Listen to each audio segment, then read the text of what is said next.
Now, coming up on the big interview this week, I'll be meeting one of Northern Ireland's best loved actors who's currently on stage in the Lyric Theatre playing one of Northern Ireland's best loved comedians. Dan Gordon, how are you, sir? I'm good. I'm just looking around to see who you were talking about there. Yeah, it's me. I'm here. Hello. So your hair is kind of different from the last time I saw you. Yeah, I'm getting I'm a kind of cross between Steven Seagal and Shakin' Stevens. And I'm not sorry. It's my job. Yes, because I'm playing Frank Carson. Of course. And it's a kind of a 1970s, 80s amalgam of Frank. When his hair was dark, and his hair was naturally dark. And the sideburns kind of came with the territory. I was actually playing another character 3 months there in Dublin, who was also from 1974. And had a similar look. So they dyed my hair and I've just continued the fashion. Brilliant. So the last time we talked actually was last year when you were doing the Frank Carson thing for the first time around. Yeah. It was so successful, it's come back a second time, hasn't it? Well, yeah, I mean, it took me 3 years to write it. And it's a one-man show because I couldn't get anybody else to be in it with me. And yeah, I did it in the Edinburgh Festival. And it was a life's ambition to take a show to the Edinburgh Festival about Frank, and the opportunity arose, and I did it. But we made a documentary about it at the same time, and it was kind of pressured. So the Lyric, I did 6 shows after I came back from Edinburgh in the Lyric, and it went well, and they invited me to come back again for a couple of weeks now, and so the pressure's off. Yeah. And it's kind of more fun. And it was, in the Edinburgh Festival, it had to run around 70 minutes. I was able to do it in 68 sometimes, because it's a big turnaround for festival. You know, there's maybe 6 or 7 shows in the one venue over that day. So you've got to get in, got to get out. It ran at 80 minutes last night. Right. In the Lyric, you know, because I can take my time, I can let the audience in, we can enjoy the jokes together, we can enjoy the woman in the front row giggling and her husband nudging her, and all of that. So it's kind of allowed it to breathe.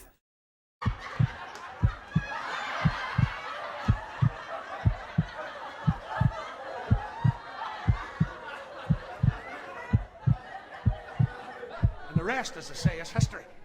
It is. The way I tell them.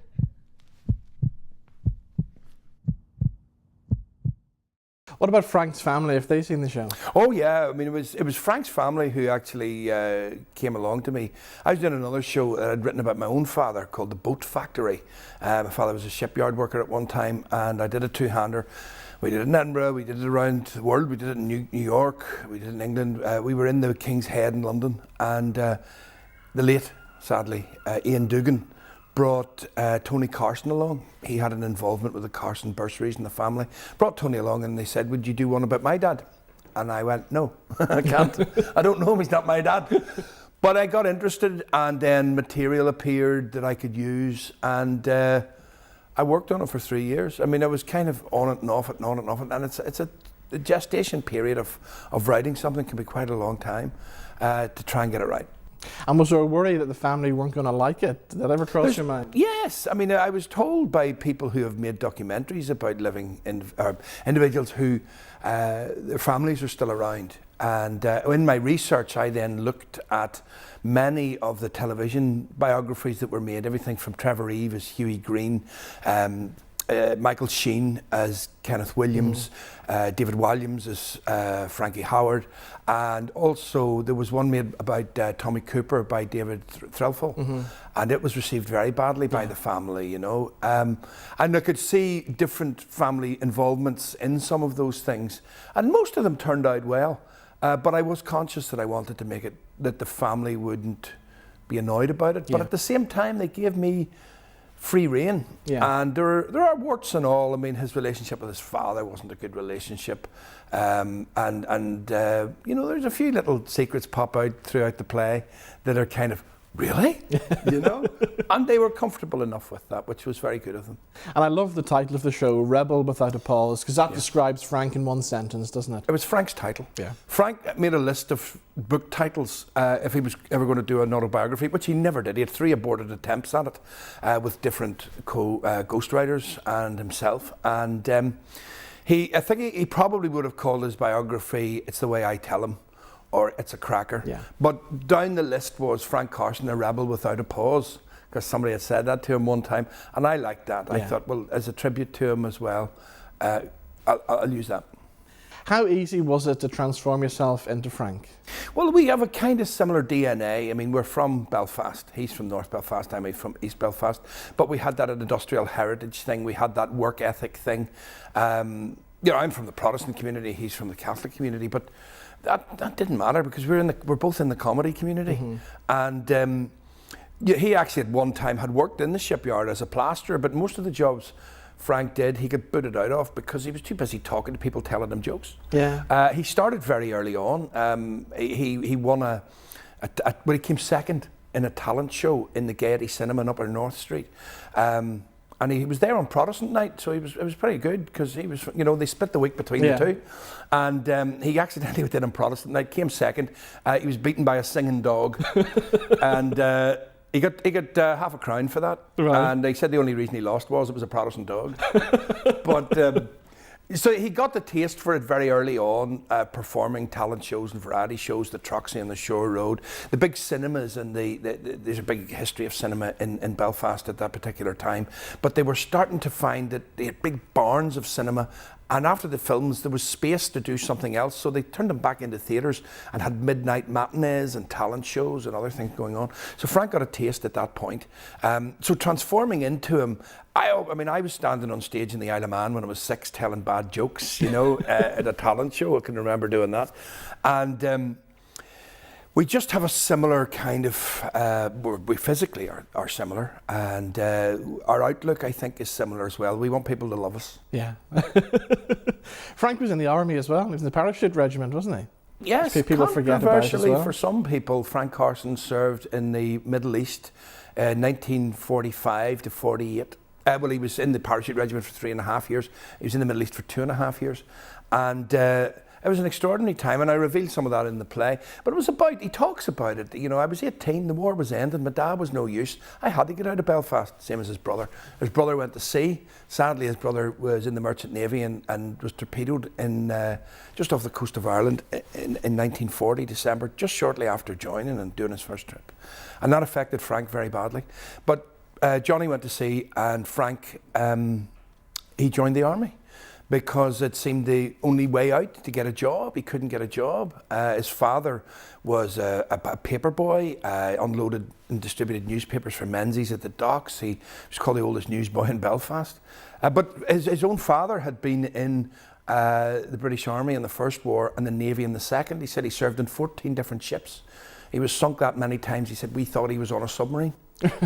You know, so Frank was in the army, and I deal with that period. He was at the King David Hotel, which was the British headquarters for all of Palestine. It was blown up. 91 people died, hundreds were hurt. Frank helped in the rescue effort, and extraordinarily, that parachute regiment that he was part of and loved, he then spent from 1962 to 69 in Derry, Londonderry, performing for Father Edward Daly in St Colum's Hall, right, as part of the variety shows that he ran. And he did that to 69, but in 72 the parachute regiment arrived in Derry, Londonderry, and what happened. And Frank was so fractured about that. Now, he didn't say this publicly, he didn't even say it privately so much in his writings, but when I went through the work, I got the sense of this man divided, because he said it was the Middle East all over again. A frontline regiment expected to referee civilian unrest, a hammer to crack a nut. What did they think would happen? Yeah. You know, so terribly conflicted about that. So consequently, Frank never really gave it away, never opened up to people about who he was and what he was. In a lot of areas of his life, he just was funny. You ask him a question and he'll tell you a joke. Exactly, yeah. He got a massive... I went into the pet shop the other day. I said to the fella, I want to buy a wasp. He says, we don't sell wasps. I said, you've 2 in the window. You know? Boom, you don't get a chance. He was on Clive Anderson for about 10 minutes, and Clive Anderson asked one question, like, how are you? Yeah. And then Clive Anderson, the second question he asked was, I'm going to drink this water while you answer me. You know, because he just, I think they pre-planned it, but that was bang, bang, bang, the whole 10 minutes. Even the Pope was a fan, wasn't he? Yes, Frank got a papal knighthood. Yeah. He was Count Frank Carson, KSG, Knight Commander of the Order of St Gregory the Great. And John Paul II gave it to him, and Frank was very, very proud of that, and got 17 minutes of an audience with the Pope. Ronald Reagan got 11. Yeah. So Frank was very pleased about that, and Pope's in the show. He was also the mayor of Balbriggan, wasn't he? Twice. And I always wondered, how did that ever happen? Because it was Frank.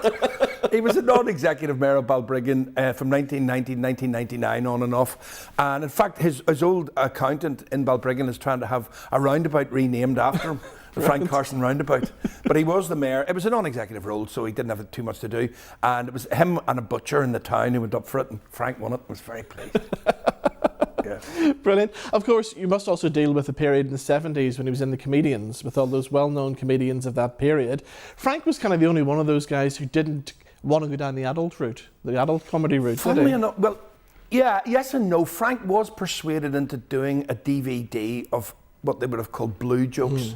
And he regretted it. He solely regretted it. And actually, because other people convinced him to do it, and it wasn't his thing, and he was uncomfortable doing it.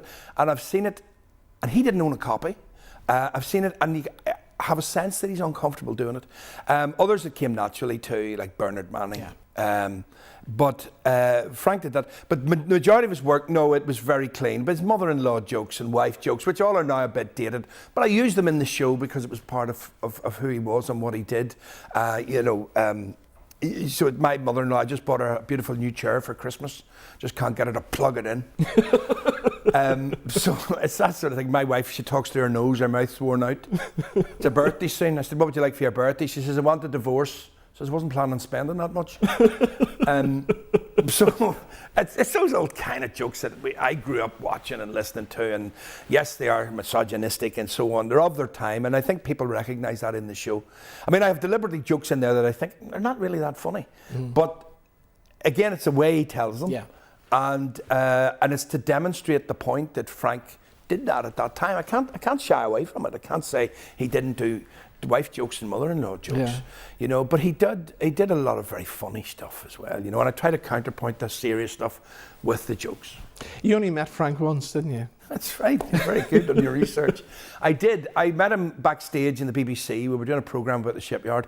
Jimmy Ellis was out front, and Jimmy was telling a story about a bath that disappeared out of a cabin, and what had happened, and they couldn't figure out how they got it out the door. What happened was somebody had cracked it, dropped a hammer on it, and panicked, smashed it up and stuck it through the porthole. Everybody imagined it had gone out in one piece. So Jimmy took forever to tell this story, and Frank and I are standing behind the cyclorama, the big white screen backstage. You can't make any noise. So just standing there, kind of looking at each other, and Jimmy finished the story, and the audience clapped, and during the noise, Frank turned to me and he went, Christ, that's short in the winter.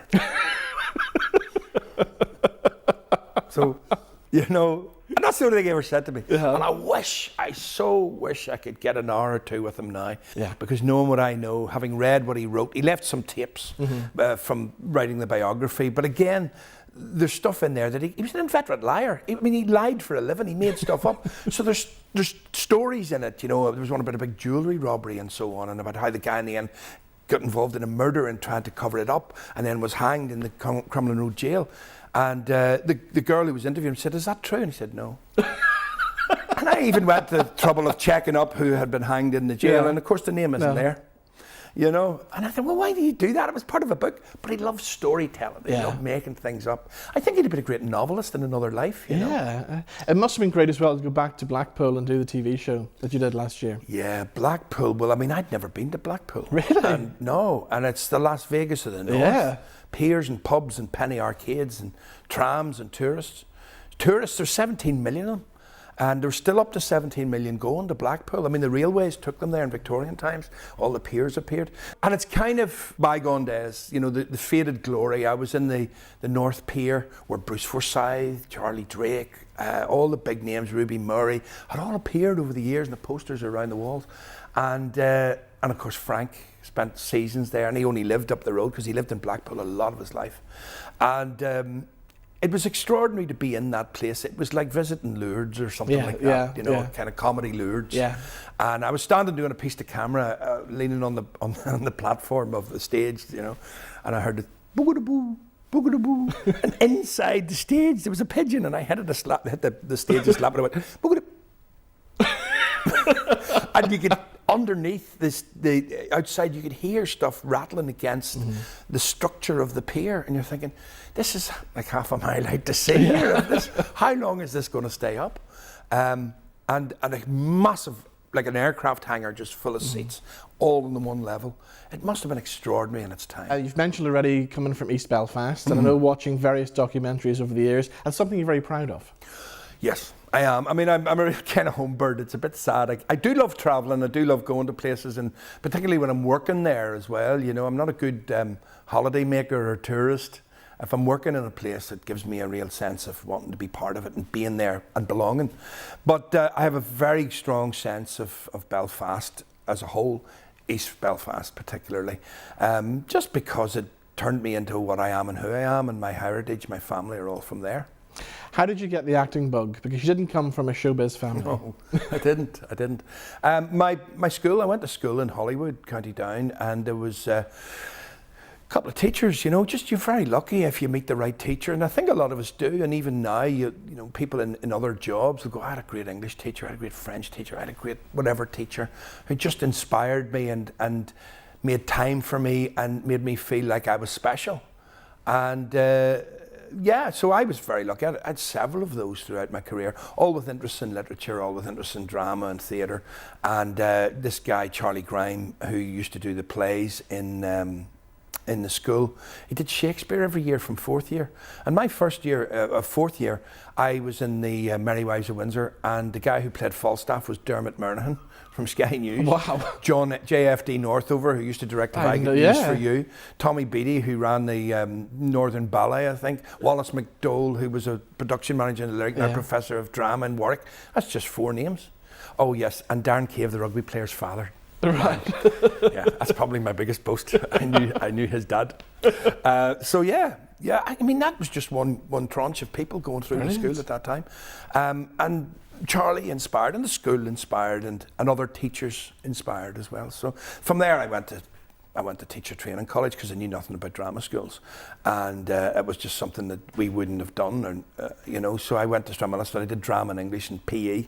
That's where I walk away to, a PE teacher, like a pocket full of beanbags. And I met Sam McCready there, who was, again, inspirational, who ended up, he's in New York now and in Philadelphia and Baltimore, I think, and he's touring shows. He's 82 and he's still doing one-man shows and stuff, Brilliant, you know. Yeah. And his wife, Joan, who has supported him throughout his entire career, was a brilliant woman, and she's still doing stuff too. So those kind of people, you run into them and they help you along the way, and they bridge you into the next, to get into the Lyric, doing posters and stage management, and got my equity card. Same time around Adrian Dunbar as well, and we just started to work in the business, and I got some film work, and then I kind of left the Lyric, and I've been associated with the Lyric for about 35 years. They're in their 50th year this year, so it's kind of nice to be back there in the 50th year, where I started my career 35 years ago when I was 7. And yeah, so it's kind of feels full circle. Now, I remember the first time I ever saw you on TV was about 1987, and I was in the sitcom Foreign Bodies. Which at that time was kind of groundbreaking, because on TV, really, you only had Jimmy Ellis, the Billy plays, and Frank Carson was only Northern Ireland accents you heard on TV. Yeah, that's true, and it was a difficult time as well, because it was about a relationship between a Northern Ireland motor mechanic Protestant and a Catholic nurse from Dublin who was working in Belfast, and then of course they had their comedy friends as well, and it jumped around the schedule a bit. We made 18 episodes. We made more of that than they did of Fawlty Towers. Wow. And 3 series directed by Sidney Lotterby, who is an institution in the BBC, who made everything. He was a cameraman originally on Steptoe and Son, made his way up to directing, and then he directed everything from Judi Dench and Geoffrey Palmer as time goes by, right through to all of the other big numbers like Ronnie Barker's Open All Hours.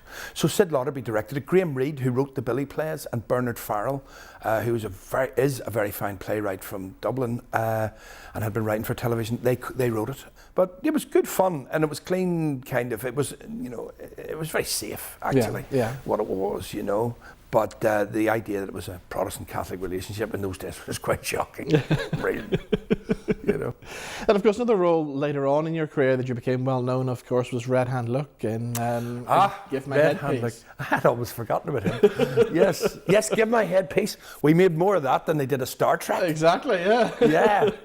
I mean, that again is a significant moment in television history, and I think will always be regarded as such.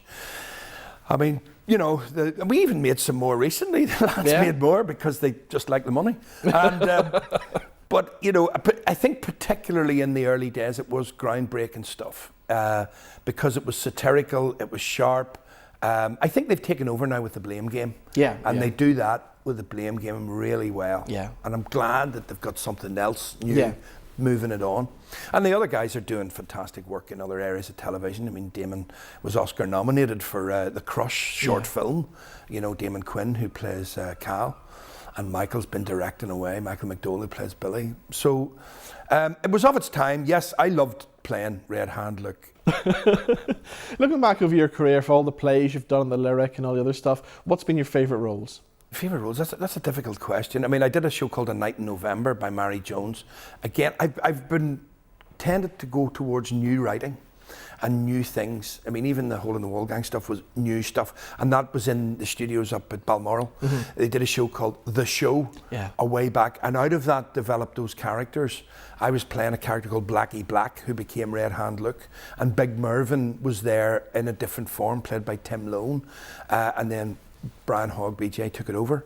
Night in November was probably one of the major things I did. A lot of work I did with Mary Jones, Women on the Verge of HRT, where I played a kind of Daniel O'Donnell character. Was an amazing kind of piece of work because it wasn't just let's poke fun at people, or it was very genuine. It was looking at the women's condition and in that the way they're treated, well before other people were doing it. Night in November was looking at the sectarian issue and the ability to be both Protestant Irish, or being an Ulsterman, or being Northern Irish, and looking at that identity thing that I was kind of part of. I think sometimes it's just the last role you played. I mean, as I said, I'd just been in Dublin playing a character who tried to assassinate Richard Nixon in 1974 in a Sondheim musical called Assassins. And it was something I knew nothing about. Brilliantly written. I had to sing a bit, had to dance a bit, and it just gave me a new lease of life. I love to do something outside of the box, things that I'm not sure I can do. So there's been a series of them, even right back to something like Christina Reid's Tea in a China Cup, about 3 generations of Protestant women, and I played I played their sons, and I played a yob and stuff like that during Rat, and then again, just to be part of good work that will last forever. Meeting people like Graham Reid, Stewart Parker, his work, Spoke Song, the Frank Stock character, who's a guy who owns a bicycle shop in Belfast, and the play was written in about 1974, and he said, wouldn't it be great to have bicycles on the corner of every street, free to anybody who uses them? We charge them for them now. Mm-hmm. But he kind of predicted that. Wow. And about clean air and doing away with the car, and magnificent stuff. Sadly, he died prematurely in his 40s, but I had the luck to meet him working on other stuff. So lots of great roles over the years. A lot of them, I think my favourite ones are the ones I created, that nobody had ever played them before, because lots of people will have played King Lear or Macbeth or whoever you want to talk about, in the classic plays. But these were new works. When you look at different actors from this country, there's been periods when actors are out of work for a long time. You seem to be one of the lucky ones who just keeps going. Yeah. I think it was Arnold Palmer, the golfer. He played a shot out of a bunker into the hole, and the photographer said, "You were lucky there, Arnold." He says, "I know. More I practice, the luckier I get." It's not even that. It's just I'm a great believer in making my own work. Mm-hmm. And my father was a big part of my life, and he used to say, "Don't stand and wonder how to do it. Do it and wonder how you did it." Yeah. And I actually, without blowing smoke here, I get a sense of that from you, because I've known you for a long time, and I'm going to start interviewing you now. But you make your own work, you get out there, you find things, you create, and you see a gap in a market or whatever. So that's something that I've tried to do, and I think that has encouraged my need to work in Belfast and move into documentaries, move into writing, move into directing, getting involved with likes of the Orange Order. I mean, last year, the year before, and this year again, I'm working with the Orange Order on the Battle Not the Bottle campaign. Right. And it's a very deliberate choice. It's the battle, not the battle. What? Which the Hole in the Wall guy had great fun with. That's what it was about. It's about encouraging people to change behaviour, but not throw the baby out with the bathwater, At the minute I'm learning the flute. So I'm Right, East yeah. Belfast Protestant boys. And nowadays, with all the arts cuts and stuff, now's the time to be out there creating your own work, really, isn't it? I'm afraid it is. I mean, the arts cuts, I have a big problem with that because I just feel we've never invested enough in the arts. And it comes back so many-fold. Every pound you spend, you get 20 squillion back or whatever, we're always shouting this.